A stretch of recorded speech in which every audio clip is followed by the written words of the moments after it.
Hello and welcome to the Scatterable channel, and today we're going to be ranking all of the graphics cards you can buy right now on the used marketplace from best to worst in a tier list. So if you clicked on this video, I'm willing to bet you're someone who can't get a new graphics card that is either in stock or close to MSRP, but you need something, so you're looking at the used marketplace.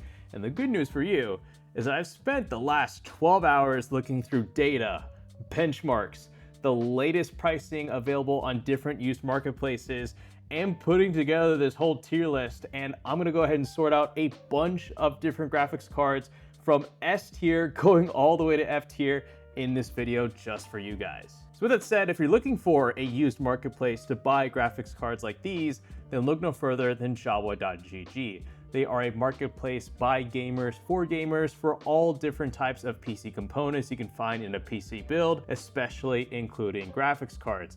And there's a lot of examples I'm gonna highlight throughout this tier list that are indeed available right now on Jawa.gg for pretty good prices. And if you happen to be someone who actually is looking for a fully built PC that isn't some rip-off pre-built computer, Jawa is also a really cool site for that because they basically offer custom-built gaming PCs shipped to your doorstep, which are a lot more genuine and better for price and performance than those overpriced, ugly-looking RGB bar pre-builts you'd find online somewhere. So do click the link at the top of the description below to check out Jawa.gg for either a graphics card, PC, or whatever you like. Okay, so I want to re-emphasize this is a tier list for used graphics cards, not new.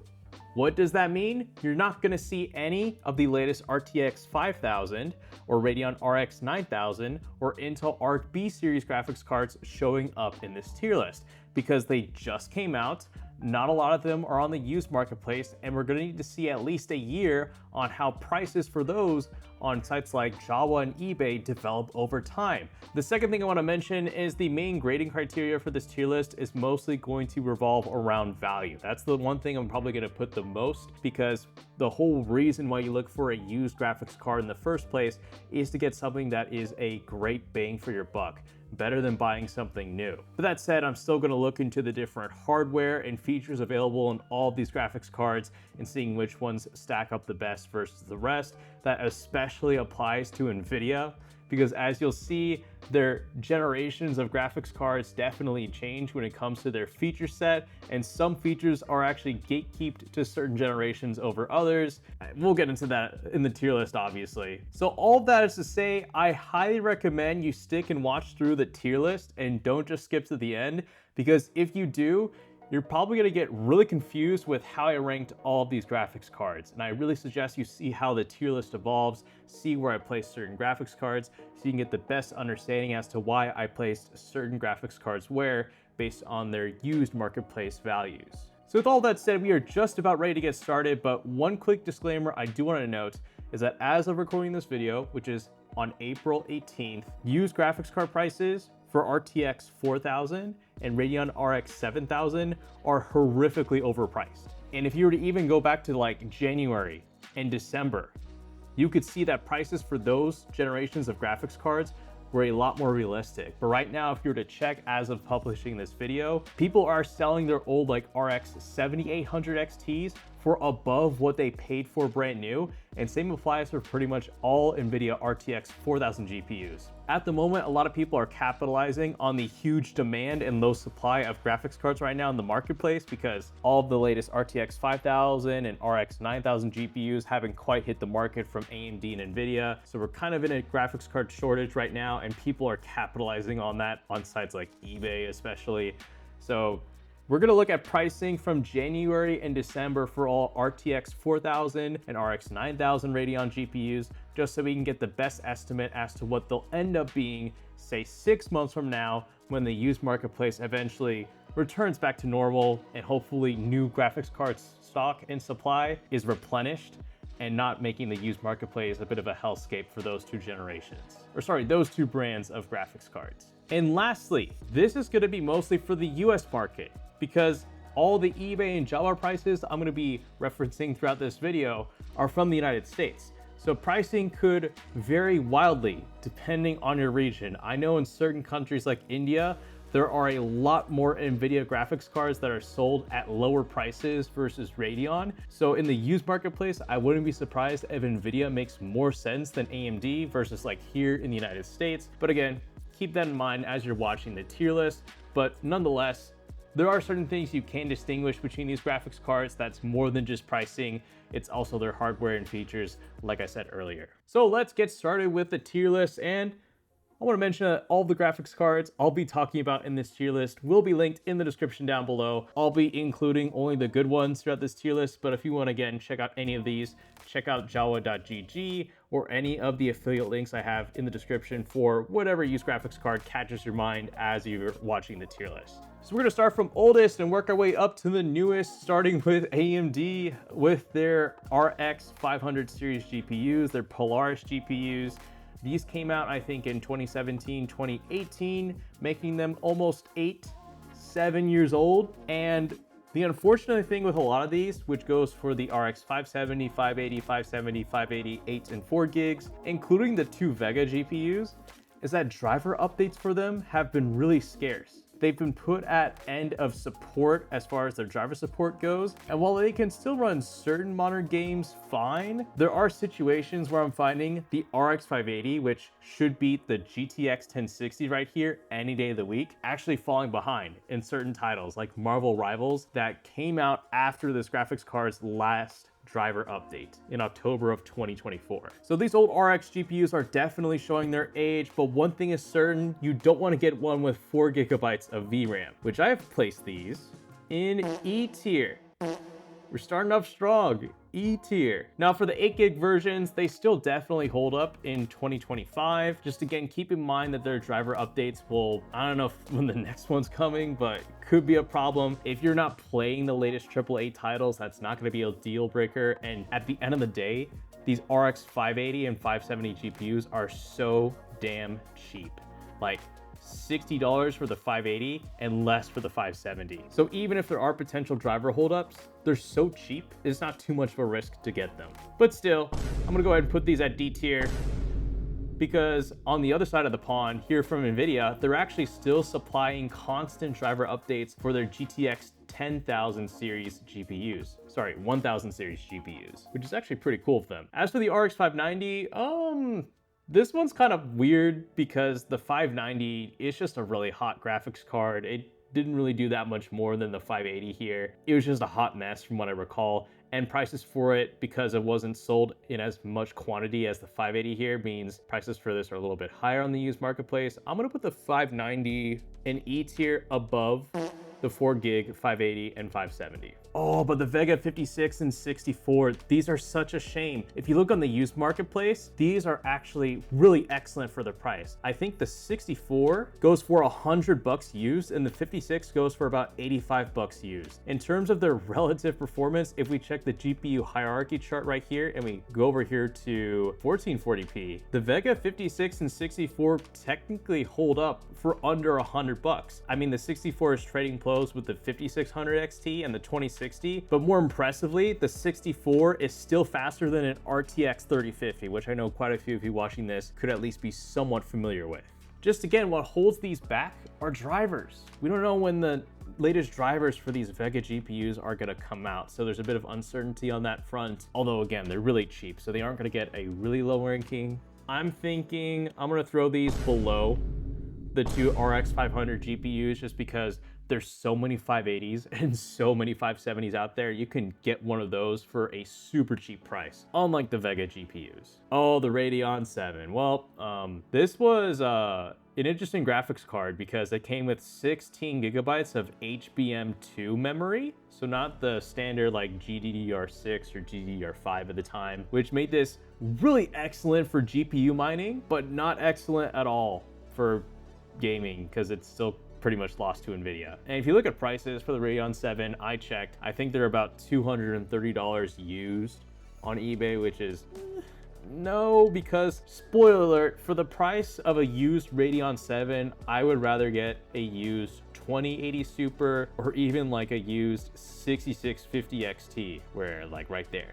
So it's not great, and it's actually gonna be our first F-tier GPU of the video.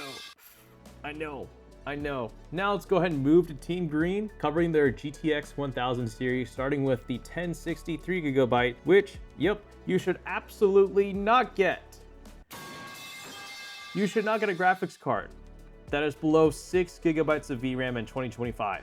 I say 6GB because 8GB is honestly pushing it for 1440p. It's recommended for 1080p, although more is always better, but 6 is like the bare minimum for 1080p, and 3 is half of that. That is not gonna cut it. So yeah, it's going in F tier. Don't even bother. I don't care how cheap it is. If you look at benchmarks, it's running out of VRAM in every game you put on it. Now the 1060 6GB is definitely better. This one, like I said, unlike the RX 500 series GPUs, is still receiving driver updates from NVIDIA, which is pretty cool, which makes it still somewhat relevant in 2025. But one thing I noticed with a lot of these GTX 1000 series GPUs is that, again, one thing with NVIDIA is that they constantly innovate and bring new features to a newer generation of graphics cards. So this was the last generation of NVIDIA cards before ray tracing and DLSS really took off. So if that's a feature set you really want, you aren't gonna find that in these GPUs, although you can use AMD's FSR FPS upscaling on NVIDIA GPUs, which is still very much relevant in 2025. So if all you care about is frame rate per dollar, these things are still okay. Just keep in mind, they're 8 years old.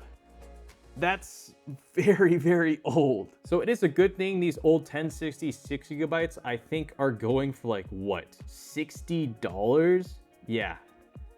I'm gonna put this at the top of D tier. If you can get it for a really good price, it's still fine for 1080p super budget gaming. 1070 though, we gotta talk about. The 1070 can be had for about $20 more than the 1060 6GB, and there's definitely a performance difference. If we go here to 1080p, there's the 1070, there's the 1060 6GB.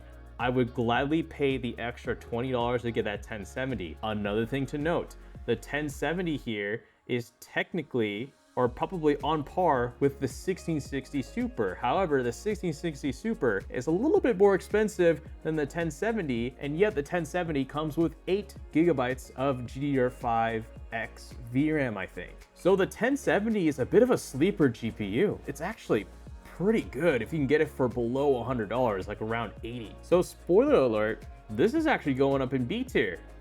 It's got really good FPS per dollar. Just the only downside is that any of them that you're gonna pick up are gonna be 8 years old. So just keep that in mind. Now the 1070 Ti I also like, because if we also check back at this hierarchy chart, which I am gonna be referencing quite a bit throughout this video because I can't keep a constant graphics card benchmark chart of all these different graphics cards in my head. So this is just a really nice reference. It isn't necessarily the law of the land. Some of these are not completely accurate, but it is a good reference point nonetheless. Because if you look here, the 1070 Ti is basically a 1080 Lite. And if you even to check out the specifications of the 1070 Ti, the only thing it lacks versus the 1080, I think, is memory. Yeah, or something like that. Either way, they perform really similarly, but in terms of pricing, the 1070 Ti is a lot cheaper than the 1080. Still, I don't think it's as good of FPS per dollar as the 1070 here, so I'm gonna put this thing in C tier. Now the GTX 1080, like I said here, you can basically get a 1080 with like a $40 discount through the 1070 Ti, because from what I could average on eBay, the 1080 was about $120 to $130. That's okay. I just, for that price, would rather get a 5600 XT right here. That is going to be faster than that. So the 1080, not fantastic for its price, in my opinion. As of course, we've got the elephant in the room right here, which we're definitely going to cover next. But as far as the regular 1080, it's going to go in C tier below the 1070 Ti. Now onto the 1080 Ti. 2 years ago, the 1080 Ti was the best used graphics card to buy, period.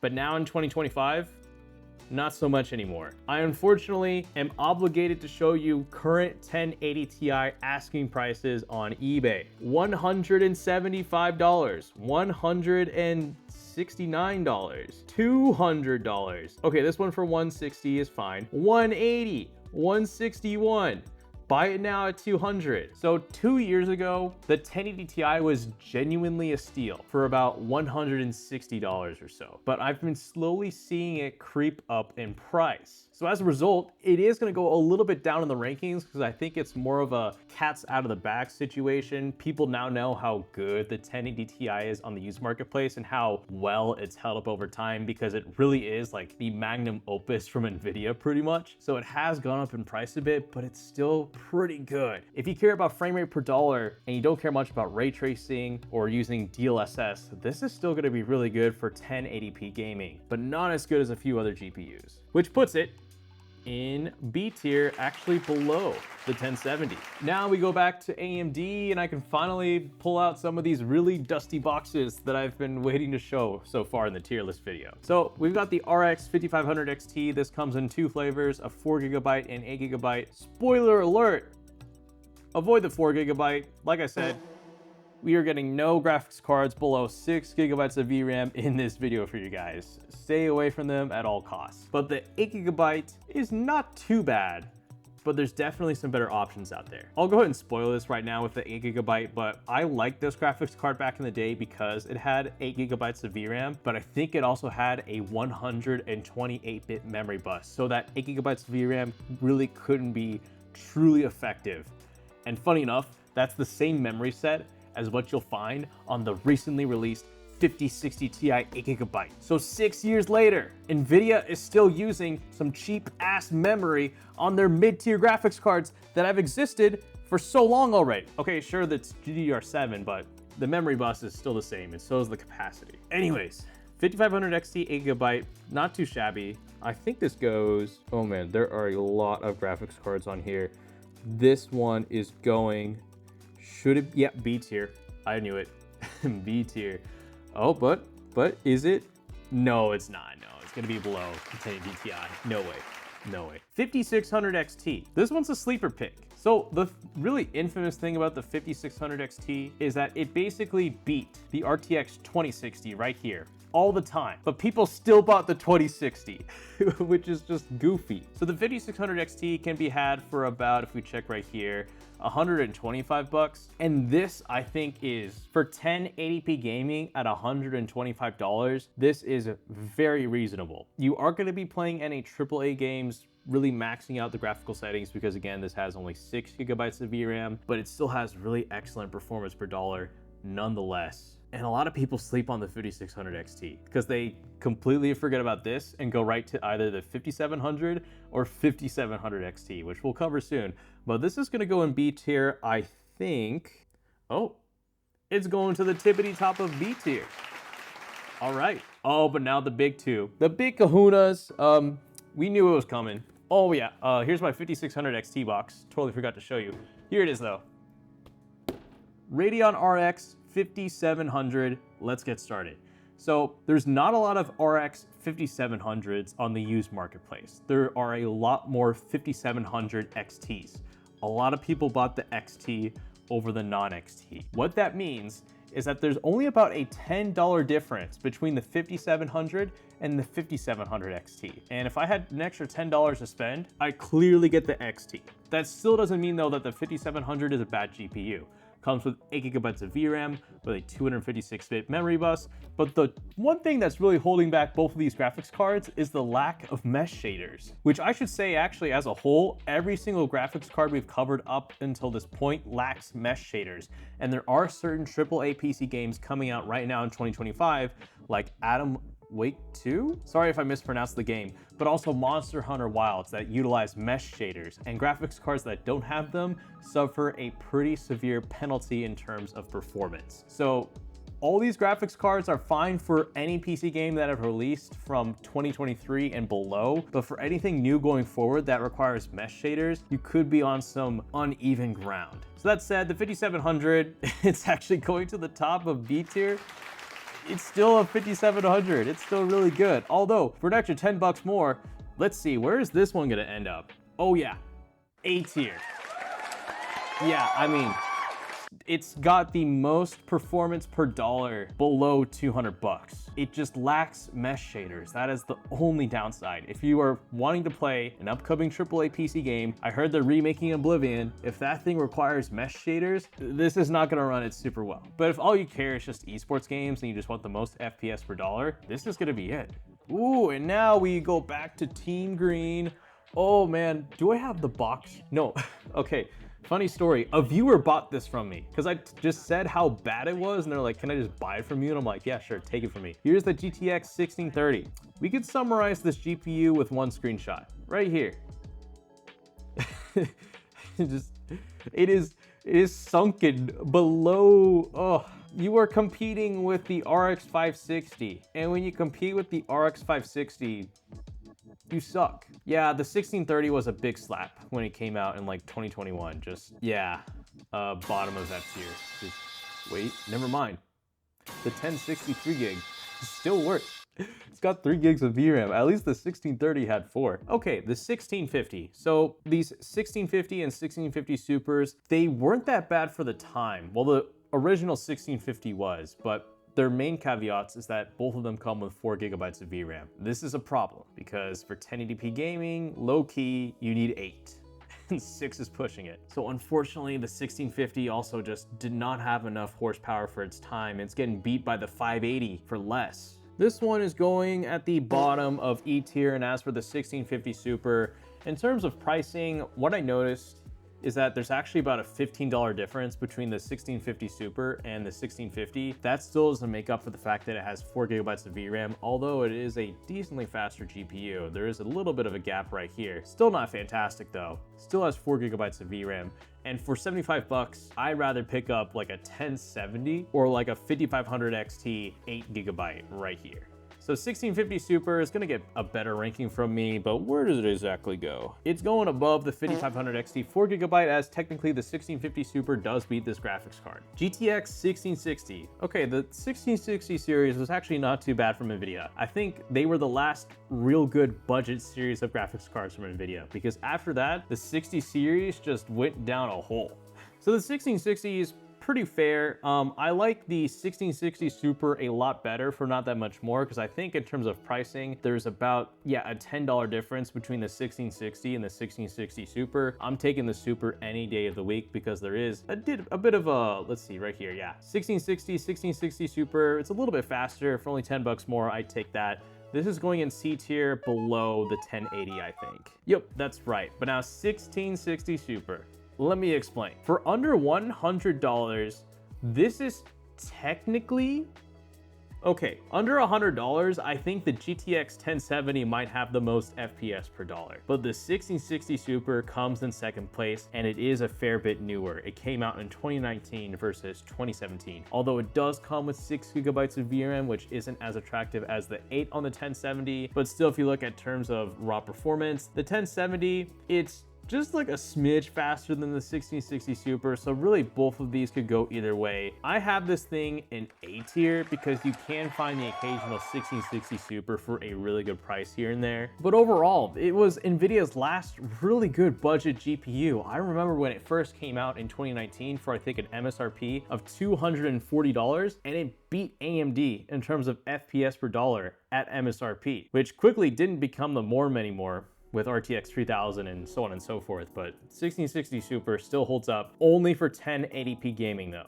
Now the 1660 Ti, if you caught earlier, has the exact same performance as the 1660 Super, which was really hilarious back in the day because the MSRP for the 1660 Ti was I think 280 or 270, and NVIDIA basically killed off this graphics card with the 1660 Super. So a very un-NVIDIA move right there, but nonetheless cool. Still, that means the 1660 Ti isn't super desirable, even in terms of pricing. It's actually higher than the 1660 Super. It's 110 versus 95 on the Super. So I'm gonna go ahead and throw this GPU at the bottom of C tier. It's a 1660 series GPU, so it's not that bad, it's just overpriced. And now we move on to NVIDIA's first RTX 2000 GPUs. RTX 2060. This one's kind of lame and overpriced and comes with 6 gigabytes of VRAM, yet it's selling for like what, $145? I'd rather get a 5700 XT for like $5 more. And a 5700 XT will absolutely smoke a 2060 for the same price. So what does that mean? The 2060 is gonna go in D tier, at the very tippity top. Now the 2060 Super was a much needed revision from NVIDIA, and they did something really cool with this. They gave it 8 GB of VRAM, but with a 256-bit memory bus, which weirdly enough allows it to actually beat a really popular budget graphics card from AMD that's been out for forever. You'll see in a little bit. And that really helped out the 2060 Super. As you can see, there's a pretty sizable gap. It's almost a 2070 Lite per se, and this put it above the 5700, still not at the 5700 XT. That, like I said, best FPS per dollar under $200, but not that bad from NVIDIA for a 2060 Super. So this one is gonna go at B tier. Let me see, is it at the bottom of B tier? It is. Not bad. RTX 2070. Okay, so this one's a little interesting because there were a ton. Okay, I think the 70 series GPUs, there's just so many of them out there. You can find occasionally some really good deals on them, but I still find their prices a little bit high overall, considering the hardware that they're offering in 2025. So the 2070, the regular, can be found for $180. And for $180, for about that price, I'd personally look at a 6600 XT that is technically going to be faster for about the same price. Also, you're looking at the ARC A750 for about $180, and those two will be faster than an RTX 2070, but it's not a bad graphics card by any means. So this is going to go in B tier below the 1080 Ti. Oh, but here we go. RTX 2070 Super. Something really weird is happening with this graphics card because for some reason, I'm seeing 2070 Supers sell for not that much more than a regular 2070. Yet, if you look at their performance difference, the 2070 Super is a fair bit ahead of the 2070. And yet, on average, is only about $5 more. I totally take that. And in fact, the 2070 Super right here, notably, is faster than the 1080 Ti. Now, the 1080 Ti is a bit cheaper, by only about $15 though. Or in some listings, they're actually about the same price because I think people are overpricing their 1080 Ti's. So the 2070 Super can do ray tracing, unlike the 1080 Ti. Sure, it may have only 8 GB of VRAM, but I mean, the GTX 1080 Ti can't do ray tracing whatsoever, can't utilize DLSS if you care about that. And the 2070 Super for $185 is pretty competitive for an NVIDIA graphics card. This, as a matter of fact, is gonna go to A tier.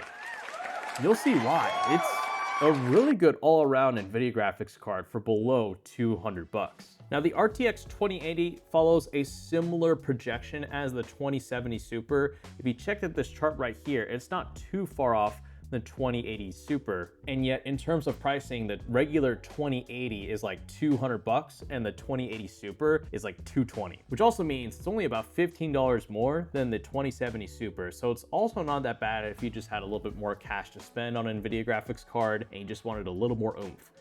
Regardless, both still have 8 GB of VRAM, which for $200, that's still fine. I'll still take it. Still gonna get A tier from me. There's a lot of them out there, and I think that actually is probably the most I'd go for an RTX 2000 GPU, because beyond this, the 2080 Super really pushes the power, but doesn't gain a whole lot of performance in return, and the 2080 Ti is definitely fast. It just consumes a ton of power. So let's talk about those two. The 2080 Super, again, it didn't really improve upon the 2080 too much. And like I said, it draws, I think, too much power. In terms of pricing, it is about $20 more. I don't think that $20 difference is quite worth it versus the regular 2080, but still is gonna get a B tier. I'm gonna throw this just below the RX 5700. It's still all right. I mean, yeah, 8 GB of VRAM, but for only $220 US, that's still okay. Now the 2080 Ti, this one, oh man. If you were to actually do the math, the 2080 Ti actually has some really good FPS per dollar. Because if you look at its average price on the used marketplace, it's going for about $300 bang on. And the 2080 Ti, if you look at it right here, it's almost as fast. Well, that's a 1080p. Let's go to 1440p. It's right in between a 6700 XT and a 6750 XT, so it could definitely hold its own. And the 2080 Ti is not too far off a 3070 either, and the 3070 runs more expensive than the 2080 Ti, yet the 2080 Ti has more VRAM than a 3070. So all in all, it's actually not that bad of a graphics card. The reason why I'm hesitant with it is that more user reports are coming out of failing RTX 2080 Ti's for some reason. There are a lot of forum posts on different websites, including Reddit, on this exact graphics card. I think even a few tech outlets have actually done some deep dives on failure rates for the 2080 Ti after all this time, because it is about, what, 6 years old, 5 years old? So I caution, it is $300, but it'll still deliver really good FPS per dollar and a lot of VRAM. So if you can find one for good condition, I'm gonna throw this at the very top of C tier. Oh, but RTX Titan, oh man. Oh, I will rest my case just by showing you guys the current price for an RTX Titan. Why? Why would you spend this much on a 6-year-old flagship GPU from NVIDIA? Okay, it's not shown, but like it barely is any faster than the 2080 Ti Super. I don't know why NVIDIA even released it at all in the first place. It's just, it's something to put in your background of your desk. Like, it's just supposed to be nice and shiny with its gold finish. That's all it really serves to be. It's a limited exclusive NVIDIA graphics card from that generation of GPU. It's going at the very bottom of F tier. For $700, I'd rather get a used like 7900 XT. And a 7900 XT would absolutely dominate an RTX Titan. Not sorry. So as you can see, these stack of graphics cards next to me have grown exponentially. That is because we are finally getting to some more relevant graphics cards that are only 2 generations old. And we're starting with AMD. Oh, starting with an absolute abomination. The RX 6400. Oh my goodness, this graphics card is terrible. It's got a 64-bit memory bus with only 4 gigabytes of VRAM. And not a lot of people bought this graphics card because it's bad, really bad for gaming. Only really useful for systems like Dell Optiplexes and more like just generic pre-built computers, I'd say. People didn't really buy this for a custom gaming PC, which means there's not a lot of them out on the used marketplace, putting prices for these, I think, at around $80. And that's not cool, because if you look at the performance of a 6400, oh man, we gotta go back. It is faster than a GTX 1630. There is that, but it's still quite atrocious. I'm throwing this thing top of F tier. It's the least terrible. Oh, and then we've got the RX 6500 XT. This one right here, also still pretty bad. It's got the same memory as the 6400, which is a 64-bit memory bus with 4 gigabytes of VRAM. It's just asking for trouble, even for 1080p gaming nowadays. And if you look at the prices for them, $90 is not fantastic. And once again, if we check out this chart right here from Tom's Hardware, oh man, 6500 XT, just clearing a GTX 1650, not even clearing the 1650 Super, just an embarrassment from AMD. This is essentially a nerfed laptop GPU, but for a desktop computer, which is why this is going in F tier at the very top. Ooh, but a lot of you guys probably recognize this GPU, RX 6600. Not bad. However, there's actually one GPU that might be better than it. But let me explain. So the 6600 right here, if you look at pricing right now in the used marketplace, despite how many there are out there, they're selling for about $160 to $165, which is actually a bit higher than I expected. Because the issue with the 6600 is that if we look here at this benchmark chart, the 5700 XT is faster than a 6600. But more notably, the 2060 Super is just a hair faster than the 6600 as well. And I was curious, why is that the case? Why is a 2060 Super slightly faster than a 6600 despite being older? And that's because, don't forget, this has a 128-bit memory bus. whereas the 2060 Super has a 256. And both of these are about the same price, the 2060 Super and the 6600. So in all reality, the 6600 is actually kind of overrated in the used marketplace. By no means though is it a crime against humanity. It's still pretty decent. So I'm gonna throw this in C tier below the 2080 Ti. What's up next? Oh, we've got the 6650 XT and the 6600 XT. Okay, let's start with the 6600 XT. You're gonna find a lot more of these on the used marketplace versus the 6650 XT because the 50 XT basically replaced the 6600 XT. And in terms of pricing between the two, 6600 XT is about 185. That's not too shabby. 6650 XT, about 200. Now do remember both of these still have a kind of embarrassingly small 128-bit memory bus despite being 8 gigabytes of VRAM, but their performance does kind of make up for it because they are fairly strong GPU cores. I think more worth your dollar than the 6600 for sure, meaning these are gonna go, 6600 XT is going to go above the 5600 XT, but below the 2080 Super. And the 6650 XT is going to go here in C tier just below the 1070 Ti. So just to recap, the 6650 XT and the 6600 XT are pretty similar in performance, but there's about a $15 price gap. So if you wanted to save 15 bucks, I wouldn't mind going with the 6600 XT. But for the price of this, you're looking near RTX 2080 prices. You're looking at just above 2070 Super prices, and the 2070 Super is technically on par with the 6650 XT and just slightly faster than a 6600 XT. And if we bump that up to 1440p, oh, now there's definitely a difference, probably because the 2070 Super has a larger memory bus at 256 bits versus this with 128. Still doesn't mean these are bad GPUs, just not the most price to performance you want under 200 bucks. I don't think a lot of you guys recognize this one. Do we all remember the RX 6700? Not the 6700 XT. But the 6700, this brand new was actually a very good deal. The only issue is that it came out really late in its lifespan, meaning there's not a lot of them on the used marketplace. I mean, literally, if we were to check it right now, we'll try this 6700 non-XT. I don't think we're gonna find any results. Oh, there's one for 250. There is one. I'm not seeing a whole lot. Let me go and just type in 6700. Do we find anything? Are there only 6700 XTs out there? There is one for 275, another one for 275. Yeah, because about average, this is about 270, which isn't too bad, but there's actually some other graphics cards that might have better FPS per dollar, as we'll cover later in the tier list. Still though, this has 10 gigabytes of VRAM, which is actually not too bad, all things considered. And given its price, with that amount of VRAM, it's reasonable, and it's a 6700 series GPU, so it's a cut down version of the very popular 6700 XT. But as you kind of looked already, the 6700 XT was not that much more than a 6700, meaning this is going to go just below the 6600 XT. The 6700 still a good GPU.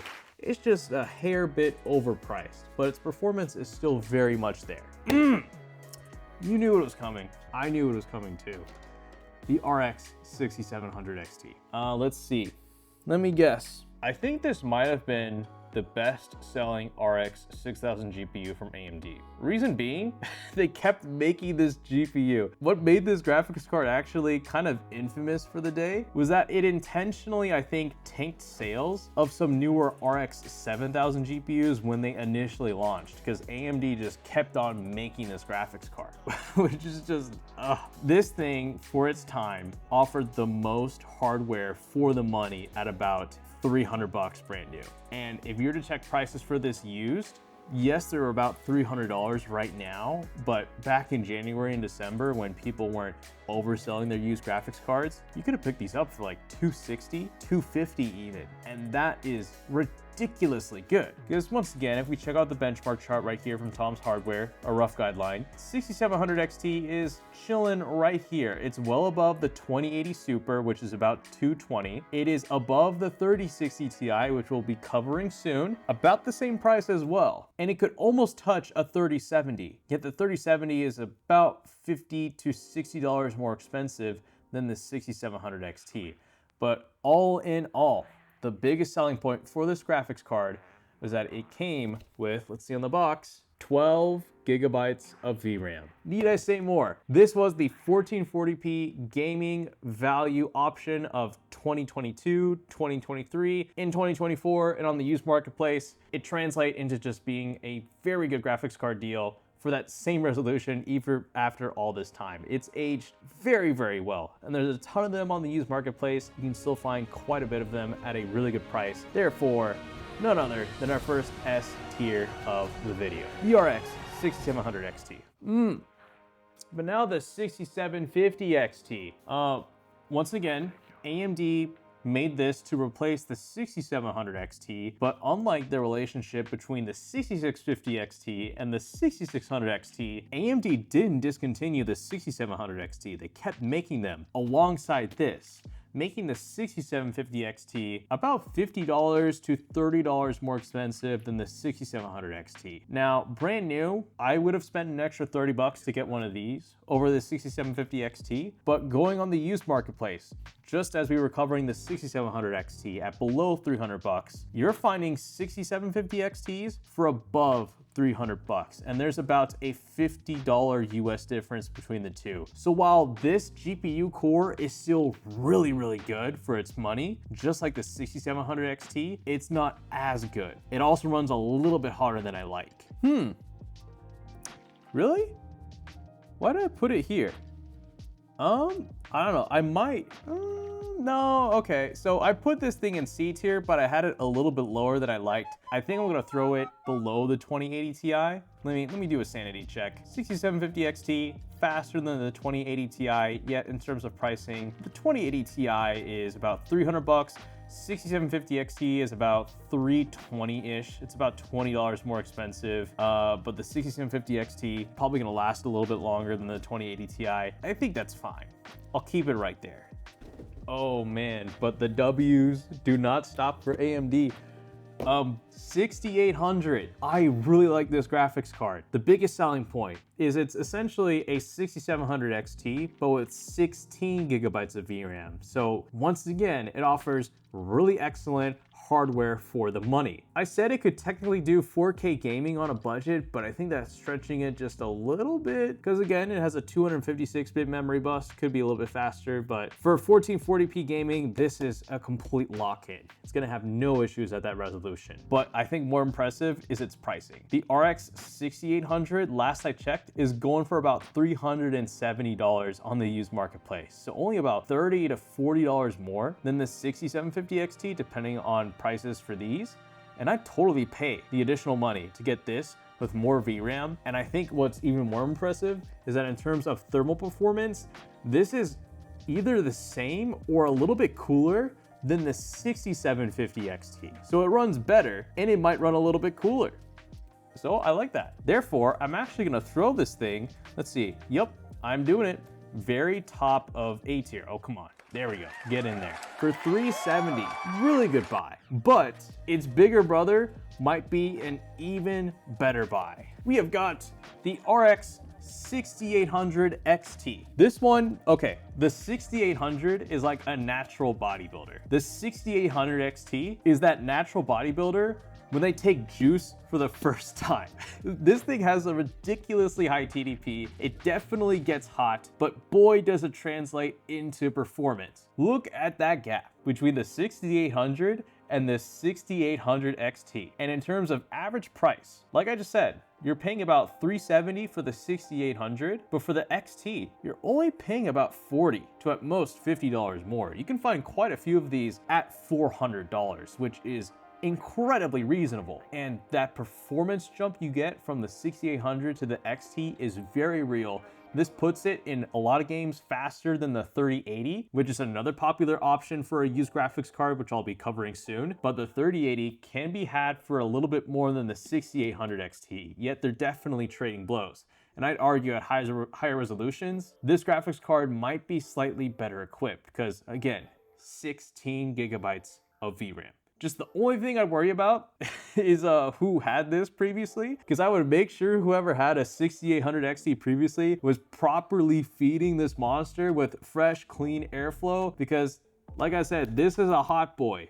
I wouldn't even be surprised if you had to do a little undervolt on this out of the box just to tame its thermals. You might even need to do a repaste on it, possibly. Still though, its performance is really flipping good.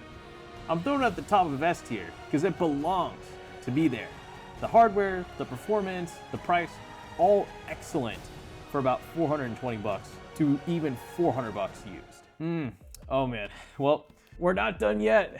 You could say we're peaking early in the video because I don't know how much longer this is gonna be, but we have the 6900 XT. Here's what's stupid about the 6900 XT. In terms of performance, it is faster than the 6800 XT. I would wager this gap here should be bigger. I don't know why it's this small, but regardless, in terms of pricing, what I'm finding really funny is that I'm finding 6900 XTs for like $20 to $30 more than the 6800 XT. So you gotta ask yourself, is spending that extra $20 to $30 worth it to get a 6900 XT? And I'd say yes. Just again, the 6800 XT is on steroids, but the 6900 XT is on like the highest grade. It's on trenbolone. This thing gets ridiculously hot and it consumes a lot of power, but again, just a lot of gnarly performance for the dollar. It's got to go right alongside the 6800 XT in S tier. The performance is way too good. It's absolutely faster than an RTX 3080, which can be found for just a little bit less. And it's keeping up with the 3080 Ti, in some cases the 3090 and the 3090 Ti, but these three cost at least $100 more. Or in the case of the 90 series, $400 more. So yeah, 6900 XT, you don't want to mess around with it. It's really, really fast. Oh man, and then it just keeps going. We have the 6950 XT. Man, I'm rubbed out of steroid comparisons I can make because this thing, it's just, AMD just threw everything they had at this GPU to make it competitive with the 3090 Ti. And this thing is even hotter. It draws even more power. It's just ridiculous. However, one problem, the price. Yeah, there's a bit of a price difference between the 6950 XT and the 6900 XT. I mean, you're looking at right now at least $600, but if we were to turn back the clock and go back in time to about January, again, $500, $550, 480, 550, so about 500 bucks. That's about $50 more, and I know here it shows a really big gap between the 6950 XT and 6900 XT, but I checked some more benchmarks because I think that's just a little bit too much. It really should be this gap between these two cards right here, between the XT50 and the regular. It's not that much faster than the 6900 XT, but you're paying an extra 50 to 100 bucks more. Still really good graphics card, just even hotter, consumes even more power. Still good though by definition. This would be a great graphics card to buy if you live in the Arctic Circle. There you go. Oh, I lied. There you go. Going at the bottom of B tier. It's just, you're getting to a point of diminishing returns with these higher end graphics cards, and it starts with the 6950 XT in this generation. Oh wow, and we've got NVIDIA to go ahead and cover next. Well, we've got a few other boxes right here. RTX 3050 8GB, also known as in a graphics card. Man, all I gotta show you is this. Here's where the 3050 lies at 14, no, that's not fair. Let's go 1080p. Here's where the 3050 lies. It's not even faster than an RTX 2060. It also failed to beat an RX Vega 56 from like 4 years earlier. It is an absolute joke of a graphics card. And more funny is its power efficiency. The RX 6600 right here, which absolutely destroys an RTX 3050, actually runs at a lower wattage that gets even more frames per second. You could throw on DLSS onto the RTX 3050 and it still get beat by an RX 6600 with nothing on it. Yet, if you look at used pricing for an RTX 3050, somehow it's selling for $180 brand new. That's just ridiculous. Oh my God, talking about it, oh, it makes me sick. Oh no. Oh no. E tier. I gotta get some water real quick. Oh my God. Get this thing out of here. Okay, next up we have the RTX 3060 12GB. Definitely get the 12GB, not the 8GB. Good news, there's a lot more 12GB models available, not 8. And perhaps I maybe treated this graphics card a little bit too harshly in the past. Because looking back now, giving this graphics card 12 gigabytes of VRAM with a 192-bit memory bus, given its class, was actually very reasonable from NVIDIA. Because the RTX 4060 and RTX 5060 have the same memory.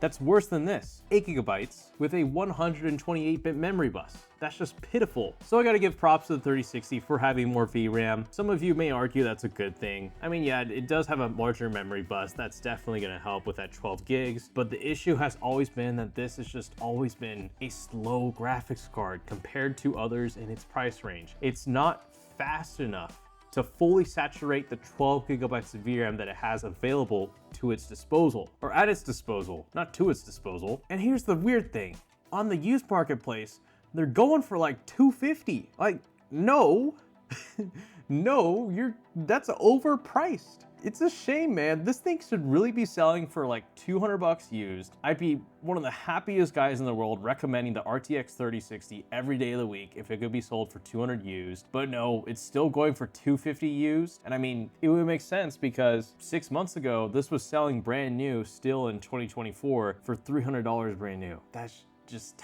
doesn't make any sense. This graphics card doesn't make any sense, and it doesn't make any more sense compared to the 3060 Ti, which we'll talk about real quick. But this one is going to go in D tier, but at the very top. Again, 12 gigs of VRAM, I gotta technically give it points for that, but this graphics card, here, let me show you the next one. Here's the RTX 3060 Ti. This one is only $10 more expensive than the 3060 from what I could find on used marketplaces. Yet if we check out this hierarchy chart, look at that performance difference. And if we were to even go up to 1440p, look at that performance difference. Y'all, the 3060 Ti is getting slept on every single day of the week. So sure, the 3060 Ti may have less VRAM, but what a lot of people forget is that it has a 256-bit memory bus. It is essentially a cut down RTX 3070, but with a $50 discount. And still, if you look at benchmarks nowadays, even at 1440p, the 3060 Ti is still an arm and a leg faster than the 3060. Faster? No, I think arm and a leg better, or whatever that means. And seriously, if you check eBay or Java right now, they're about the same price. I'm taking the 3060 Ti, and as a matter of fact, it's getting where it rightfully belongs in this tier list, in A tier, between the 2070 Super and the 2080. RTX 3070. And check this one out. I've got an EVGA model right here. So the 3070 is weird because again, the 3060 Ti that I just covered is essentially a cut down 3070. Yet the 3070 is about $50 to $60 more expensive than the 60 Ti. And at that price range of about $320 to $325, you start running into the 6700 XT, the 6750 XT, even the 2080 Ti with technically more VRAM. So I really think this just needed to have 10 gigabytes of VRAM, 8 with its 256 memory bus for $320. It's pushing it. It's still not bad, but there's other graphics cards that I think are more suited at its price range. I'd assume you want to do more 1440p gaming with a $300 graphics card, not 1080p. So you want a graphics card with more VRAM.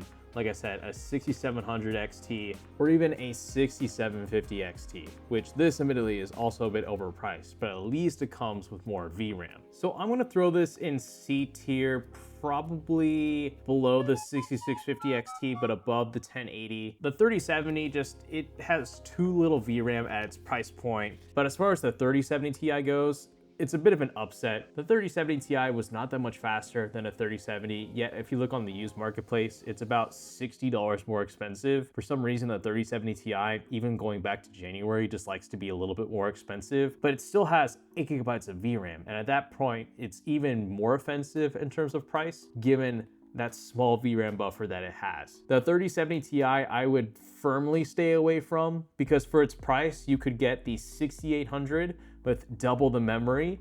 That'd be way better spent for your money. So yeah, 3070 Ti, it's gonna go in D tier, but question is where? I think it's gonna go at the top of D tier. It's not a slow graphics card, it's just very much overpriced given the amount of hardware you're given, especially the small amount of VRAM. But the 3080 10 gig, this is the most confusing graphics card other than the 3060. So this has 10 gigabytes of VRAM, which on the surface may seem like a bad thing. But one thing a lot of us keep forgetting about the 3080 is that it has a 320-bit memory bus, meaning it's actually got a surprisingly high amount of memory bandwidth. In fact, it's got a higher memory bandwidth speed than the RTX 4070. Yeah, the 3080 still kicks it. And as a matter of fact, look at the benchmarks between the recently released RTX 5060 Ti 16 gigabyte and the 3080. The 3080, despite having 6 gigabytes less of VRAM, does better in 4K than the 5060 Ti. Now, admittedly, the GPU core has a lot to do with that, but VRAM is only part of the equation. Also, not to mention, NVIDIA was quite generous with the 3080. They actually gave you a large amount of CUDA cores relative to the 3090, so the flagship GPU, which NVIDIA would never do nowadays. Now there's quite a bit of a gap between the 4090 and 4080 in terms of CUDA core count, and an even bigger gap between the 5090 and the 5080 in terms of CUDA core count, but not with the 3080. It was actually fairly close to a 3090, and that would make sense if we check out performance metrics. It's not that far off a 3090, despite the 3090 having 24 gigabytes of VRAM. And in terms of pricing, it's actually kind of reasonable. I was finding quite a few 3080s for about $430 to around $450. Now, unfortunately, that kind of runs into the problem of these guys right here, because the 6900 XT will definitely outperform a 3080, and the 6800 XT should have the upper hand with its memory. But the 3080 still holds its own, even at 4K, because again, its memory bus is it's surprisingly large, given its 10 gigabytes of VRAM. And again, there's a lot of CUDA cores with this, so if I'm being honest, I gotta give this graphics card a good score. I'm throwing the 3080 10 gigabyte in A tier just below the 6800. Even at 4K, it holds up. Like, check right here, 3080 10 gig, there's the 7800 XT, there's the 6900 XT. It's not that bad. Like, this GPU might actually be better than we think. It could be the next 1080 Ti, maybe. Speaking of TIs, we have the 3080 Ti and the 3080 12 gigabyte, which is close to the same thing, not quite. 3080 Ti is where you get to the point of diminishing returns for RTX 3000 GPUs, like what we saw with the 6950 XT for Radeon. The prices for these, they get fairly inflated. They're around like $525, I think, for the 3080 Ti. Yeah, $525. And the 3080 12 gig, it came out later than the regular 3080, so there's not a lot of them on the used marketplace, but I'd assume they'd sell for about the same price of a 3080 Ti. Still, they're actually not that bad. Once again, 3080 Ti, kind of like the 3080, has an even larger memory bus at 12 gigabytes. It has a 384-bit memory bus, once again giving it really fast memory bandwidth, which makes it a little bit more future-proof for higher resolutions despite having 12 gigabytes of VRAM. It's definitely not the same sort of scenario with like the RTX 4070, because this only has a 256-bit memory bus, whereas this has a 384-bit. So it's got, I think, faster memory than the 4070, which is, again, really weird. But it's not as good of a value as the 3080, but still fairly reasonable nonetheless. I think I'm gonna throw this, I think right here, below the 3070, along with the 12 gig 3080, since they're mostly the same thing. Oh man, 3090 Ti and 3090, okay. Well, a lot of the 90 series GPUs you're gonna see from here on out, including the 4090, are horrifically overpriced. And I don't think I'll ever see them come down to reasonable prices ever again because of AI. AI right now is really suitable for higher end 90 series NVIDIA graphics cards because they have a lot of VRAM and onboard support for AI applications. So if you're a gamer looking for a 90 series GPU, it's a lost cause, I think. Maybe 2 years ago, you could have gotten a really nice deal on a 90 series GPU like a 3090 or 3090 Ti. But I think going forward in 2025, if AI keeps going up, you'll never see reasonable prices for these kinds of GPUs ever again. People will just get them for AI and just keep it at that. So 3090s, last I checked, are like $900. Let me double check. Yeah, $900. Excuse me, but for that price, for gaming, I'm spending an extra $100 to get like a 5070 Ti, I think. Right now, even given how bad the GPU market is. A lot of you guys won't understand this, but seriously, Look at the prices of RTX 3090s and tell me if they're good for gaming at their price tag. 825, 1050, 1060, 900, 870. Oh, that's a Radeon card. I would rather get a 7900 XT for that same price, or XTX or XT. Yeah, because if you look right here at 4K, they're smothering the 3090 and the 3090 Ti. And the 3090 Ti is even more expensive than the 3090, so even less worth it, because the performance gap is not a lot. So the 3090, sorry guys, or I guess I should say not sorry, because it is genuinely a really bad value for gaming. It's gonna go in E tier, below the RTX 3050 8GB. Yep. And the 3090 Ti. Is it gonna go in F tier? Let's see. No, because it's still technically really fast for gaming. It's just a horrifically bad value and is never gonna come down in price on the used marketplace ever again. Okay, we are almost there. Now we're gonna cover a generation of graphics cards that is only one generation old. All of these pretty much came out in 2022. And what are we gonna start with today? AMD? Why not? We've got the AMD RX 7600, 8GB of VRAM at $220 on the used marketplace. And I think if we were to look at a benchmark chart, here at 1080p, the 7600 embarrassingly gets beat by the 2080 and 2080 Super, which could be had for less and come with a larger memory bus and probably have similar ray tracing performance if you think about it. So a bit of embarrassing on the 7600's part. When it first came out, it was easily the worst RX 7000 GPU from AMD. It's not fantastic, just take my word for it. Look at benchmarks, look at its price. It's just not desirable right now, but that doesn't mean it's a joke. At least it's faster than an RTX 3060 12 gig while costing less. Yeah.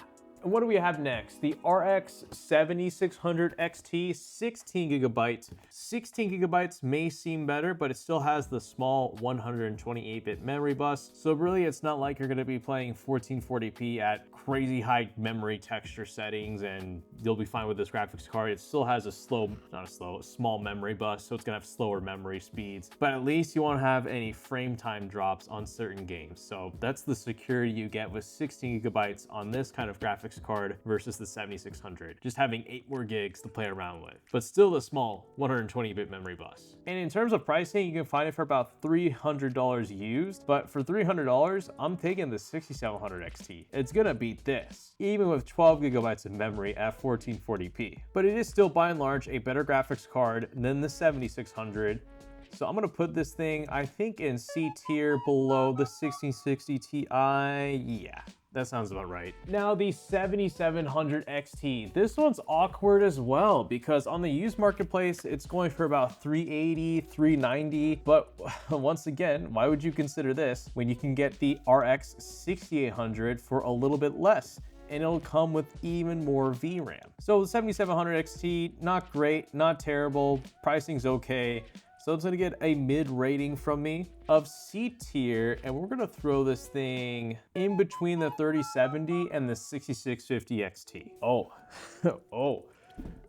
indeed. We have the RX 7800 XT. Let me just tell you to you straight. This is the best graphics card from Radeon RX 7000. Best all around in terms of pricing, hardware, features, and performance. So wouldn't you guess, at least back in January and December, this graphics card was selling used for about $460, $450, and at most $470, which is actually quite reasonable. And the performance you get is really flipping good. Once again, you're welcome to check out these benchmark charts here from Tom's Hardware. They're just a reference, but the 7800 XT definitely punches above its weight class. But unlike the 6800 XT and 6900 XT, the 7800 XT doesn't consume a buttload of power and doesn't produce a lot of heat. So at least this thing, it's actually gonna be manageable in terms of temperatures. So there is that at least. Still though, it's a 7800 XT, it's used, it's gonna be a really good deal. Need I say more? I think this is gonna go up into A tier. Let's see, there we go. I'm gonna put it above the 6800. Right now it is overpriced, but in a few months, I'd expect this graphics card to come down in price and be a really good deal for 1440p gaming. 7900 GRE. This one's difficult because the GPU itself is actually fan-flippin-tastic. The problem is that the 7900 GRE came out fairly late in the RX 7000 GPU lifespan, meaning there's not a lot of them on the used marketplace. If we were to check right now on eBay.com for used 7900 GREs, I mean, there's a few of them, but they're not being sold in nearly the same volume as a 7800 XT. So they're selling for about 550 bucks, which is, I'd say it's definitely better than a used 3080 Ti for about the same price. So I think the 7900 GRE, probably gonna throw this thing in B tier. I think I'm gonna throw it probably I'll throw it above the 6950 XT. They're close in terms of performance according to the hierarchy chart right here. There's the GRE, there's the 6950 XT, but these are gonna be about the same price, but the GRE is gonna be way cooler and not consume nearly as much power as the 6950 XT. All right, we keep going. RX 7900 XT. This one's really good actually, better than the GRE, because unlike the GRE, like I said earlier, the XT sold in fairly large quantities, meaning there's a lot of them on the used marketplace. Even right now, with prices being a little bit high, $675, $690, I mean, you don't want to get this one for $800, but I think back in January and December of last year, you could find a lot of these for about $630 to $620 used, maybe even closer to $600. And I wouldn't be surprised if 3 months later from publishing this video, this thing is selling for a fairly low price, given that it comes with 20 gigabytes of VRAM. That's the main selling point for this graphics card. It is an excellent entry-level 4K gaming graphics card that won't leave you with any compromises. And I think it's the only graphics card in this entire tier list with 20 gigabytes of VRAM. So this is gonna be overkill for 1440p. If you're looking for a really good used 1440p gaming graphics card, you should have stopped at the 7900 GRE for Radeon. And for NVIDIA, I want you to stop at the 4070 Ti, the 4070 Super. This card is for 4K gaming. And for the money, what I expect you to pay for it a few months from now, it's gonna be a fairly good deal. So I'm gonna throw this in B tier, just below the 1070. Okay, this one, the Radeon RX 7900 XTX. Once again, as usual, ages like fine wine. I told so many of you guys to buy this graphics card last year, brand new. And look where we are now. A lot of these at the moment are fairly overpriced on the used marketplace because NVIDIA totally dropped the ball with the RTX 5080 and 5070 Ti, meaning this graphics card, in some ways, still holds up versus NVIDIA's latest flagship GPUs, bar the RTX 5090. And as a result, on the used marketplace, they're going for really expensive prices. $1,000? I mean, there's a few for $770, but y'all, you could have bought this brand new for $770 on Black Friday. Anyways, that's current pricing, but if we were to go back to about January and December of last year, used 7900 XTXs were going for below new prices, so they were going for about, I think, $750, does that sound right? $775, that's really good. And it's the only other graphics card you can get with 24 gigabytes of VRAM that isn't an NVIDIA card. So for you gamers who aren't planning to do anything AI and you want absolute undominable 4K gaming performance, this is it. And in a few months' time, hopefully when this graphics card slowly goes down in price in the used marketplace, it'll turn out to be a really excellent used graphics card deal for higher end buyers who want to get a higher end GPU experience, but don't want to settle for an RTX 5080 or 5070 Ti with only 16 gigabytes of VRAM. This will have 24. It can still take advantage of FSR3 and other FPS upscaling features, but it's got so much raw horsepower, I don't think you need to rely that much on FSR, although the option is there. But if you can get one of these for about $775, you are gonna be so set.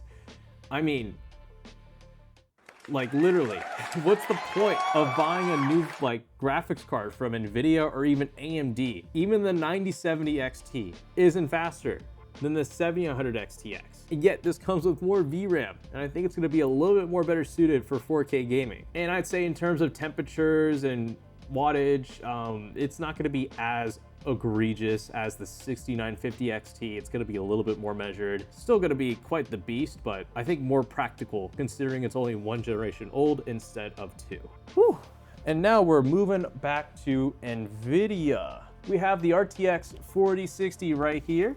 This graphics card is aging terribly, actually. Like I said, the 3060 had 12 gigabytes of VRAM, which was quite reasonable and made the graphics card last longer in my opinion. But the 4060 with only 8, it's already showing its age. And it does not help that the new 5060 also comes with 8. And looking at the used marketplace, it's only going for a little bit less than MSRP. It's going for about 280 bucks. Even back in January and December of last year, also going for about 280, maybe 270 at the lowest. And look at its just performance. It's not anything impressive at, let's say, 1080p, because it is a 1080p gaming graphics card, not 1440p. It is faster than the RX 7600, but the RX 7600 can be had for a lot less than the 4060, but it gets beat by the 6700 for less. It gets beat by the RTX 2080 Super for less, and for the same price of a 4060, you can get a 6700 XT used right up here.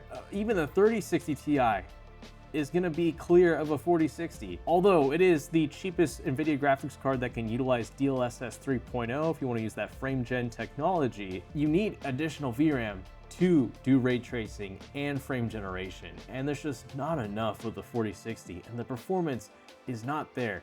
The only thing impressive about it is its efficiency. So if that's a deal breaker for you, sure, get the 4060. I don't buy it though. Oh yeah, and you don't get this graphics card for ray tracing either. It's just slow. I'm gonna actually put this below the 3060 12 gig. It does not offer any good hardware for the money. And same applies for the RTX 4060 Ti. This is an even worse example. Just to give you guys a reference, the RTX 4060 Ti, more often than not, gets beat by its older brother, the RTX 3060 Ti. And the reason is that the 3060 Ti has that 256-bit memory bus. This once again comes with the super cheap and very affordable 128-bit memory bus that NVIDIA seems to just love using in these budget graphics cards or these mid-tier graphics cards just to save on money. But it really hurts their performance. And this was $400 brand new when it came out, which is an absolute slap in the face for gamers. And at least fortunately on the used marketplace, there's a lot of used 4060 Ti's that have kind of made up for that hardware deficit that it has for the money, and you can get them for about $340. Still not great.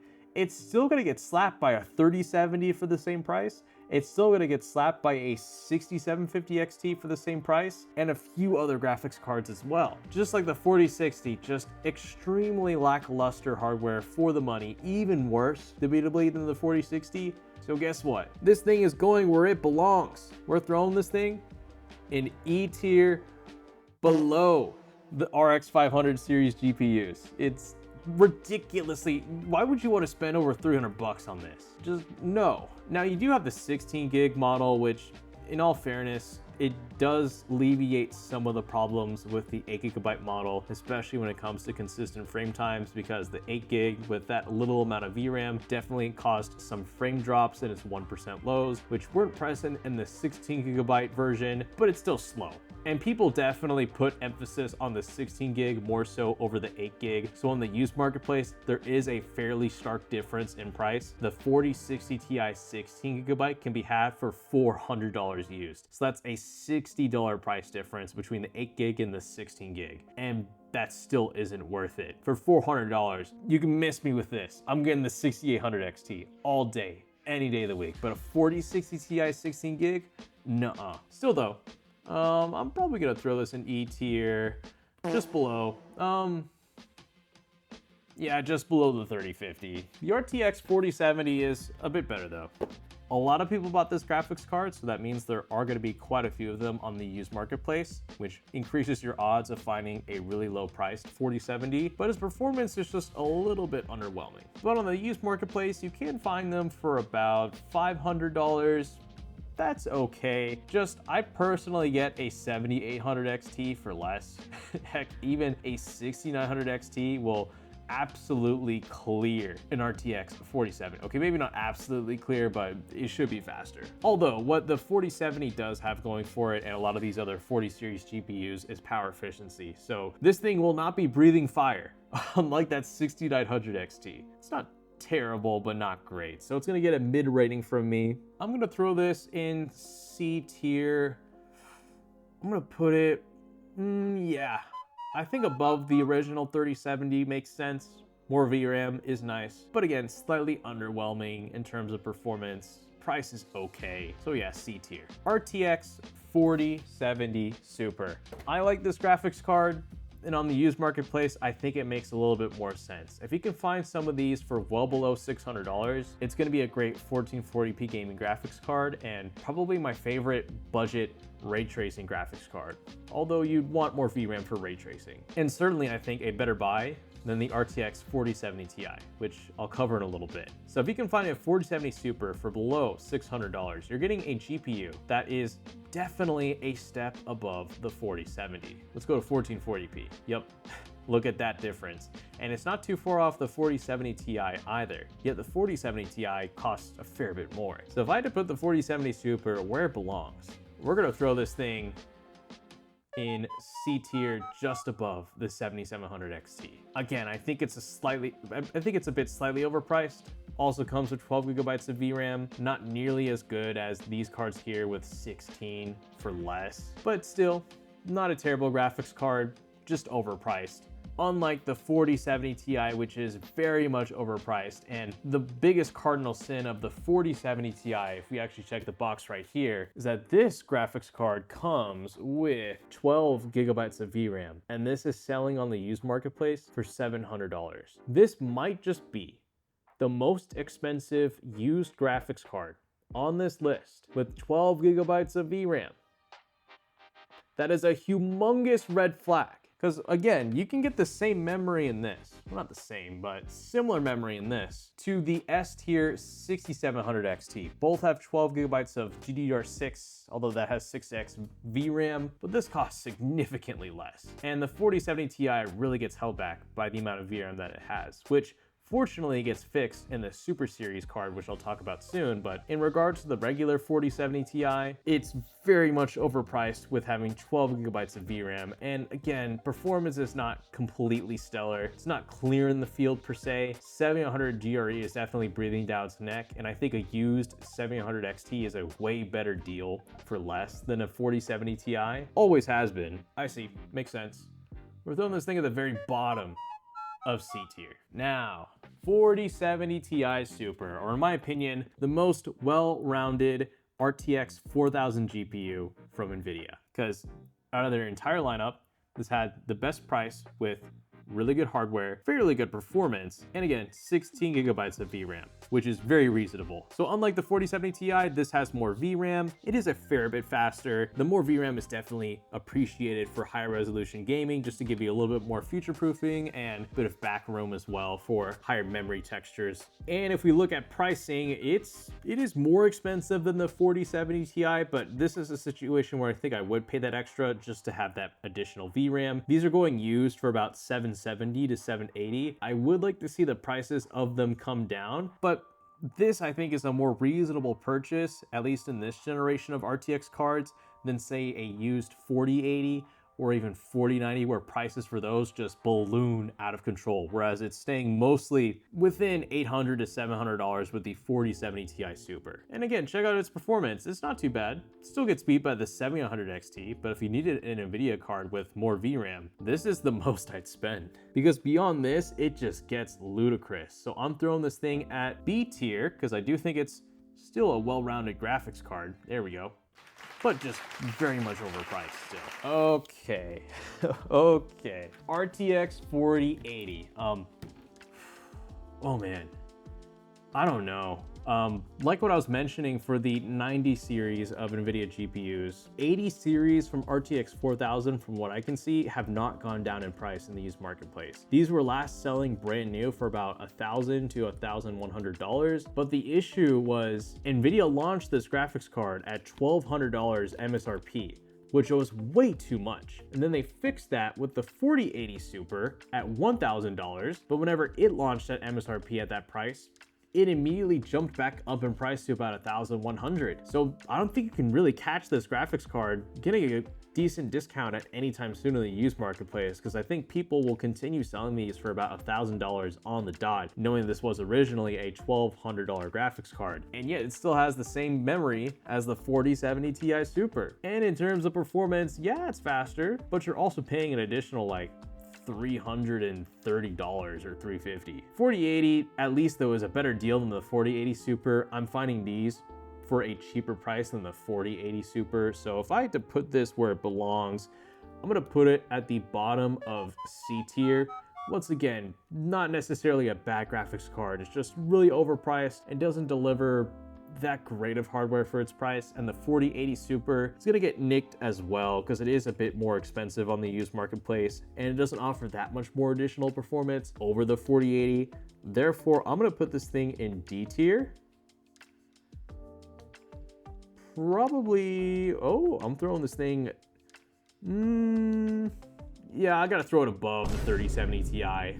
The 3070 Ti is really embarrassing with the amount of VRAM that it has. All right, in time to defend myself once again with the RTX 4090. So, defending myself is actually gonna be super easy because you guys, or a fair bit of you, are gonna be triggered and you aren't gonna understand why I'm putting this graphics card where it belongs. Let's just check the prices for 4090s on eBay, shall we? $2,400, $2,700, $2,500, $3,400. Okay, yeah, I said I was gonna use pricing previously from January and December for graphics cards right now, but I checked even back in those months and this was still selling for $2,000 above MSRP. Brand new last year, it was still selling above MSRP, at lowest like $1,800. You could not find a 4090 at MSRP ever. I think you could only find it like 6 months after launch, but after that,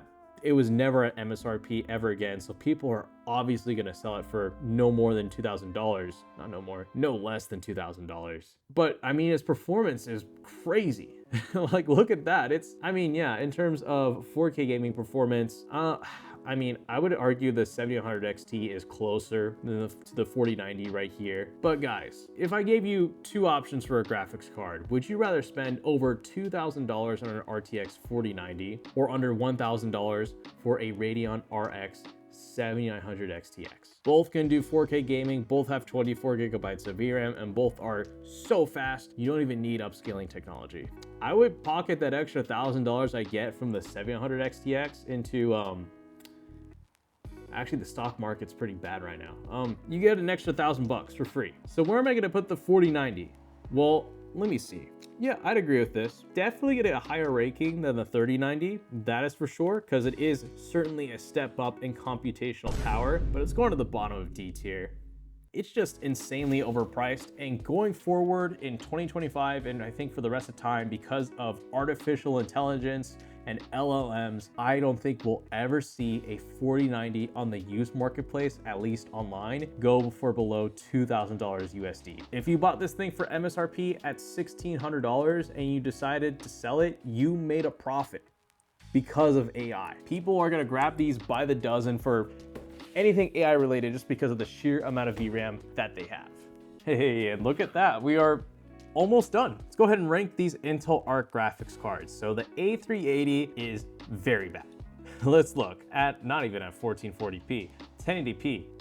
It's slower than a 6500 XT. So you already know it's gonna pretty much be at the very bottom of the tier list. But the two saving graces the A380 does have is that it does come with 6 gigabytes of VRAM, although I think it has, what, a 96-bit memory bus, which is kind of like embarrassing. But more importantly, is the cheapest graphics card out of this entire list with an AV1 encoder and decoder, along with Intel QuickSync. So it is technically like a really good graphics card for video editing on a super budget. But for gaming, nope, it ain't it by any means. This is going to go above a 3090. Yup, I'm serious. The 3090 is that not worth it for gaming, and nor is the A380, which is why they're in E tier. Ooh, and now the A580. Okay, this one's not too bad. Once again, just like the A380, this comes with Intel QuickSync and an AV1 encoder and decoder, which makes it a very good pick for video editors who want to edit off of their GPU instead of their CPU. And in terms of used graphics card pricing, I think I last caught the A580 for about $150, which if we look at its relative performance, puts it in line with the 6600, so it's faster than a 6600 while costing less. It's not quite there with a 2060 Super, maybe it's on par. I'll let you guys decide that for yourself, but I think the A580 is not too shabby. I don't know, prices for these are kind of a little bit all over the place because there's not a whole lot of used Intel Arc graphics cards on the marketplace. You can either find some for a very good deal or too overpriced, but actually I don't think you'll find them for too overpriced. I'm gonna throw this at the very top of C tier. For $150, it is a very good deal, but clearly not as good of a deal as the 5700 XT. And now we have the Intel Arc A750. This one is a better deal than the A580. I'm finding these on the used marketplace for about $175. I think I'd pay the additional $25 because it is a decent chunk faster if we check out benchmarks. They're at 1080p, kind of there. Also kind of there at 1440p. Actually, maybe I take that back a little bit. Okay, also, I think I got that wrong. The A750 is being sold for about 170 bucks, so there's about a $20 price difference. So I think I will put this above the A580. It is faster, but I don't think it's gonna go that deep into B tier because there are some pretty good deals here. I'm probably gonna put this thing, I'm gonna put this, oh, that's not right. Below the 2060 Super. Yeah, that sounds about right. Oh wow, and the final graphics card of the used GPU tier list, the Intel ARC A770. This is problematic because I will defend myself once again. Let's look up A77 pricing right now. I think for some reason, people see the 16 gigabytes of VRAM on this graphics card and they just go nuts. Like 300 bucks, 250 with no bids, 250 or best offer, but $30 shipping, 339, 345, 370. What is going on?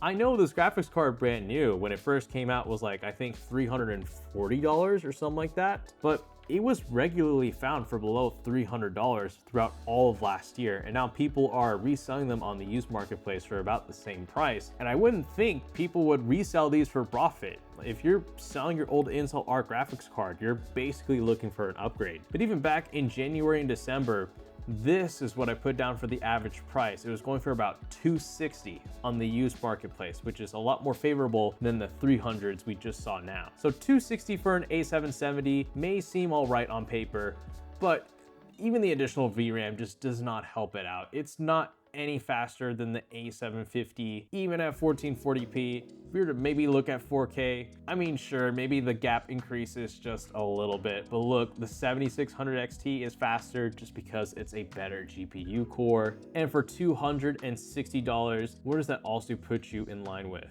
Well, the 2080 Super is gonna be faster for less. That's a problem. And I think even the RTX 3060 Ti right here is gonna be better. Yeah, and it's the exact same price as an A770. Unfortunate for this graphics card. If you got it brand new though for $250 back in Black Friday, good for you. But on the used marketplace for $260 used, no. But I will give it credit. I'm probably gonna put this in the top of D tier. Because why not? Okay. I know you skipped to the end of the video to find out the final GPU rankings for the best used graphics cards for 2025, and don't worry, I'll get to that real soon. But let me take a moment to plug in my own personal website, PCBuilds.gg. This is a cool website I created just about a year and a half ago that lets me categorize all of the various PC build videos I've made on this YouTube channel into a singular website, which presents them all pretty neatly for their different budgets, different performance ratios, different uses, different tags, and it categorizes all of their prices as well for different PC components across various retailers. And this website isn't just for the US. We also have it on the UK, in Canada, and pretty much all of Europe, including Poland. So it's a really cool one-stop shop to find out the best PC builds at different prices and different use cases. And we're always trying to add new retailers to the website all the time. including retailers like Walmart, which we just added. So it's a really cool place if you want to find out what's the best PC you can build at a certain budget. And seriously, take your favorite used graphics card from this video and you could probably plug it in into pretty much any of those PC builds from that website if you can't afford a new graphics card. So that's going to be in the description below along with java.gg, and I'm going to stop holding you up and let you guys see the final ranking. Okay, and here we go. Let's go ahead and reveal the tier list of the best used graphics cards, or I should say best and worst graphics cards to get on the used marketplace. As you can see, it's currently blurred because it's currently locked behind something you gotta do. If you want to unblur the screen and see the full tier list, you gotta like the video.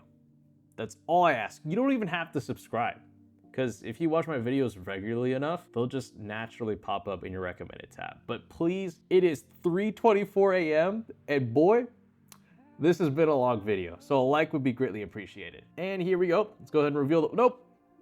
Did you like it yet? I don't think you did. Just hit the like. Okay, let's get this all zoomed out for you guys. Ooh, yeah, there we go. And here's the tier list. We've got S tier going down to F tier. There's actually, I think the move right now is to look at 2 to 3 generations prior. Because right now, like I said at the very start of the video, RX 7000 and RTX 4000 is currently overpriced on the used marketplace. Give it 6 months from now and those prices could come down. But at this moment, RTX 3000, RTX 2000, Radeon RX 6000 especially, are all really good prices, I think. I was most surprised with the 3080 10 gig because it may have 10 gigabytes of VRAM, but it has a 320-bit memory bus, giving it a stupid amount of memory bandwidth, which actually makes it okay for 4K gaming, despite what you might think. But I know a lot of you guys who are looking at that 3080 are probably looking at 1440p gaming, so I wouldn't have to worry about it. And it's gonna be a better buy than like a used 4070. But other than that though, the trio here up top for S tier, that makes a lot of sense. 6700 XT was incredibly good for its price brand new, and it's gonna be incredibly good for its price used. Same for the 6800 XT. And apparently there's enough 6900 XTs floating around out there that are being sold at below, or not even below, they're just very good prices, like 450, 440. Just the only downside with these two graphics cards right here is that they literally breathe fire. They are very hot and consume a ton of power. So as long as you have a good power supply, good airflow, you may even have to undervolt them, those should be good. But then to recap the ones to not get, stay away from 90 series graphics cards. So the 3090 Ti, 3090, 4090, even the 4080 and 4080 Super to a degree, just because AI is taking off so quickly, so fast. People are gonna want those NVIDIA graphics cards with a lot of VRAM that have AI supported features on them for their own like local LLMs and AI machines. So I don't think we'll ever see 3090 Ti's, 3090s, and 4090s ever go for a reasonable price ever again on the used marketplace, making them just not sensible for gamers, because if you're spending that much on a GPU, why not get either a new RTX 5080 or a used RX 7900 XTX? And you know, everything else kind of fell in between. I'm cool with this. It's time for me to go to bed, but once again, thank you so much for watching this tier list. If you enjoyed it, please give it a like. That always helps out these sort of videos. And you know, I'll say it, if you enjoy tier list videos, they come out once in a blue moon, but when they do, they bang. So you want to subscribe for that. So with all of that said, thank you so much for watching, and this is the Scatterable channel, signing out.